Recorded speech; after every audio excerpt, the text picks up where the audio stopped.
ഇപ്പൊ ഹർഷിനയോട് ആരോഗ്യവകുപ്പിന്റെ ഭാഗത്തുനിന്നുണ്ടായ ചോദ്യം എന്ന് പറഞ്ഞാൽ തരാനുള്ളതൊക്കെ തന്നില്ലേ, ഇനി എന്തിനാണ് സമരം എന്ന് പറയുന്നത്? എന്താണ് ഈ തരാനുള്ളതൊക്കെ തന്നില്ലേ എന്ന് ചോദിക്കുന്നത്? ഈ ആരോഗ്യവകുപ്പിന്റെ വീഴ്ച കാരണം സംഭവിച്ചതാണ് അവരനുഭവിക്കേണ്ടി വന്ന വേദന. 5 കൊല്ലക്കാലം അവർ വേദന അനുഭവിച്ചു.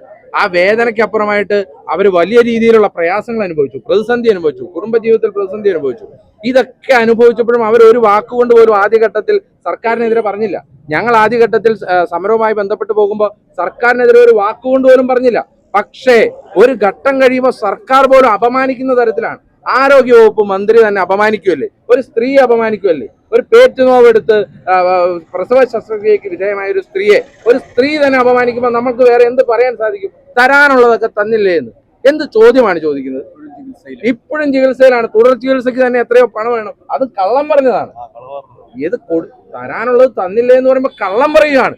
യാതൊന്നും കൊടുത്തിട്ടില്ല. ഇങ്ങനെ ഒരു അപമാനിക്കുന്നതിന് തുല്യമായി, സ്ത്രീകളെ അപമാനിക്കുന്നതിന് തുല്യമായി ഇവിടെ ഇടപെടുന്ന ആരോഗ്യ വകുപ്പിനെതിരെയാണ് ഞങ്ങളുടെ ഈ ഒരു പ്രതിഷേധമാണ്. ഞാൻ ആദ്യം മുതൽ ഹർഷിനയുടെ സമരവുമായി ബന്ധപ്പെട്ട് പ്രിയപ്പെട്ട ദിനേശ് പെരുമണ്ണ അടക്കമുള്ളവരുമായി ബന്ധപ്പെട്ട് ആദ്യഘട്ടം മുതൽ തിരുവനന്തപുരത്ത് കോഴിക്കോടും ഒക്കെ ബന്ധപ്പെട്ടതാണ്.